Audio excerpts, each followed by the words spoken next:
Hello, Sam from Tool Hut. So today we have a 2013 Land Rover Range Rover. The shop has replaced the ABS module with a new one from the dealer. So my only task is to configure the new module.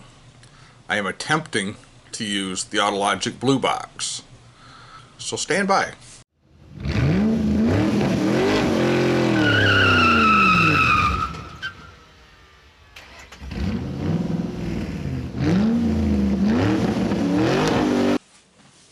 So we're going to start off the video. I'm on the phone with a software guy from the UK. I know you can only hear one side of the phone call, but I think you can get the idea what's going on here. Now, remind you, before we start here, I waited 4 days for this phone call. I think you'll see my frustration.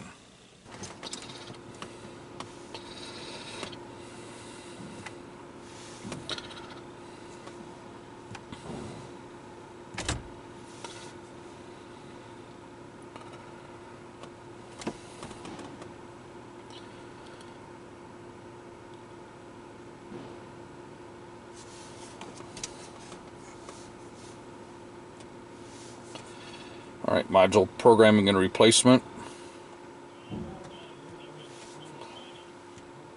Okay. It says, is this a new module? Yep. It says, ask if I fitted the new module. Yes, it is. It says module requires configuring only, no flash programming required.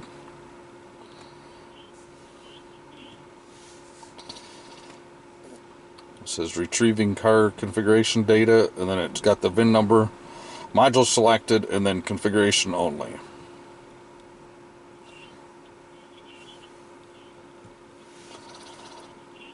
Okay, then it says there's routine to carry out new module. It says learn VIN is the only option I got. Key position 2.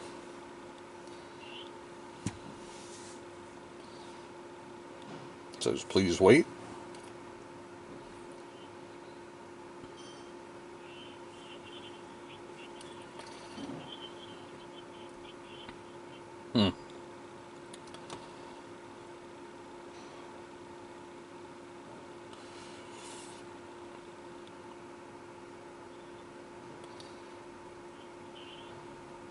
It still says please wait. Yep. And now I'm at the page that says this routine should be carried out with new module, so learn VIN. Oh, now it wants the key off. Key is off.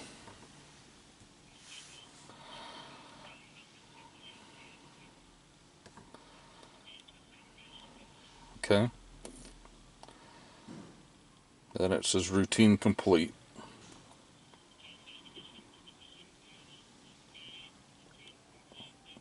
Yep, that's the screen I'm on now.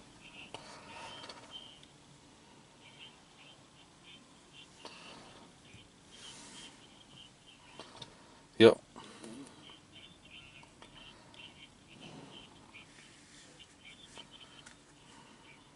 You want me to do that?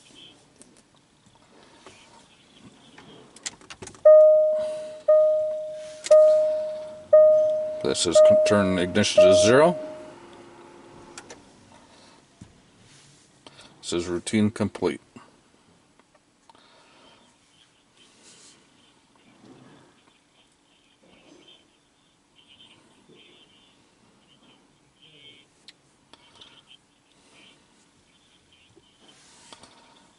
Yep.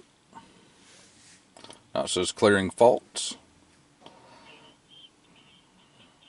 Yep. Now I'm back at the screen that says that's got the VIN module selected, new ABS configuration only. Okay. Okay, well, I still have a code in my ABS. This is not configured. Yep.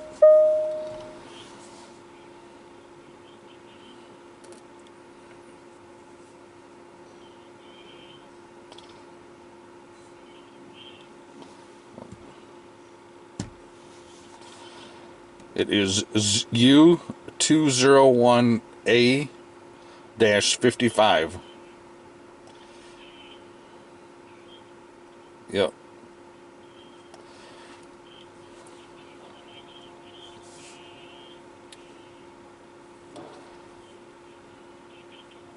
Yep.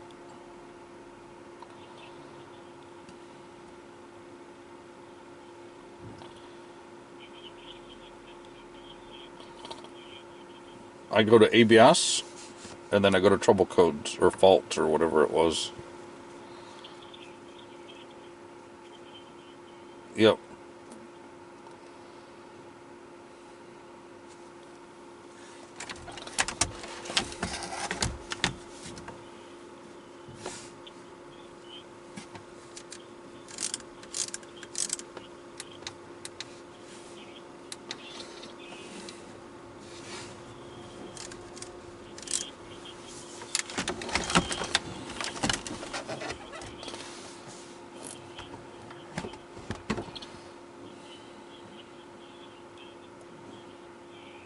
Yep.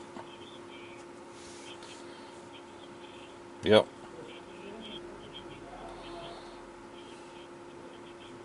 Yep.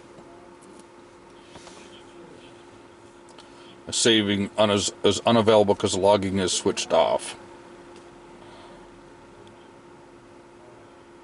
I can log it. I can.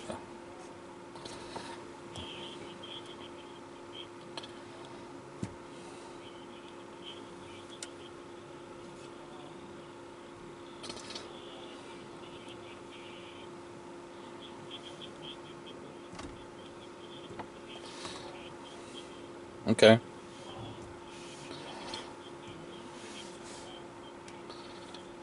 Okay. Okay. All right. Alrighty. All right. Bye-bye. Hopefully you got the idea what was going on with the phone call there. They had me configure the new module with the Autologic, the blue box. They have sent me a couple of files to actually program the module, and they've all failed.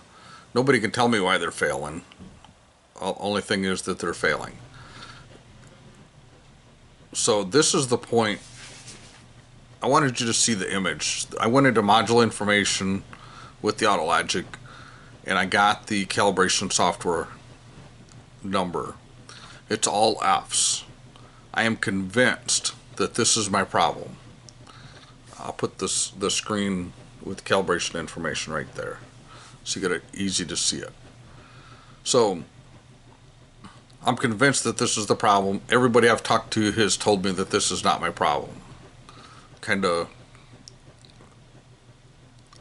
upset me at this point. So this is the point that I subscribe to STD. And you may ask, why did I drag my feet so long before I subscribed to STD? Because it's $114. That's why. And I wasn't 100% sure that I could fix it with STD. So they had put two modules in this vehicle, an ABS module and an all-terrain control module. And I'm going to show you the procedure that the STD did for programming the all-terrain module. It was identical to the ABS module. I had also configured the all-terrain module with the Autologic, and it had failed as well. I don't remember going into module information, so I can't tell you if it had F's or not. But I just want you to see the factory tool did the job. The Autologic didn't, and when I was all done, my software calibration was no longer all F's. The part about this I want you to take away is that there was a point that I had to make a decision of whether to keep screwing around with the aftermarket tool or if I should just go to the source. Now, I went into the Land Rover software site kind of blind because I didn't know if it was going to do the job or not. But it was at a point where I had to make a $115 gamble. The customer paid for the $115. Wasn't that big a deal. We were successful. The car's got other problems, but now we got part of the problem fixed. So we can move on to fixing some other things. More than likely, we're going to end up subscribing again for this car. It's just kind of a shame that Autologic kind of puts its weight on their ability to do everything on the Land Rover. And every time I use the tool lately, it doesn't do the job. Now this is a borrowed blue box. This is not mine. I sent my Drive Pro back because I was disappointed. I guess it's just me and Autologic. I just can't make things work lately. Maybe I'm doing stuff that it's not designed to do. It's a Land Rover. I don't understand why they can't do it. The biggest part that has upset me with this, though, is the way I was treated by tech support on this particular vehicle. I essentially felt like I didn't know what I was doing. Every time somebody would get on the phone, it was how to show me how to turn on a log, how to show me how to configure this module. It wasn't about, well, it's not working. Nobody had addressed that problem. Everybody kind of treated me like I didn't know what I was doing. I know the Autologic very well. I've used it on a bunch of cars. I borrowed it this time from a customer of mine, and it did help me fix a BMW that I did not video. So I did borrow it to do a couple of jobs. It miserably failed on one of them, which is this one, and it helped me out on another car. So I'm not here to bash the Autologic. I'm just kind of upset about the way this one was treated. So hopefully you get the idea what's going on here. I apologize for it sounding like a rant, but it didn't do the job it was designed to do, and nobody seemed concerned about getting it to do the job. Alright, subscribe to the channel if you want to see some more videos. Thumbs up, thumbs down, questions, comments, concerns, all that down below. If it's clean, I'll leave it. If not, it gets the big delete. So, like I say, I'm not trying to rant on the Autologic, but it didn't do the job again. And this time I'm kind of disappointed with the way tech support treated me. Have a great day. Almost forgot. I was going to show you over this STD program in this all-train control module here. So we're just going to start a new session. We've already been in here. So we're just going to start a new session for your benefit here. Goes through the process, checking the vehicle, does a self-test on it. We're going to go into diagnosis here. And we're just going to go into the chassis module. It wants a symptom. I'm just going to tell it I don't. The symptom is not there. So I'm just going to continue. I'm going to go up to extras on the top, and there's an option for all-train control module replace, and it sees that it's not programmed. That's where it gets the module as built data up there at the top. So we're just going to go through this. I have sped this up tremendously from what it was. So it's just programming it. Ask it to download the files that it's going to put in, and then it just essentially just programs it in. There's not a whole lot to it really. It does fail the first time, not a big deal. We're just going to tell it we're going to retry it, and it is successful the second time. So pretty straightforward once you navigate the software a little bit. It is a little clumsy to use when you first start it, but once you've been through it a couple times, it's really not that bad a job to do. The biggest challenge is that it's expensive to use, and it does take a long time to download the files to get it ready to go every time you want to use it, because I don't use it that often. So, all right, there you go. Program that all train control module using STD. Have a great day.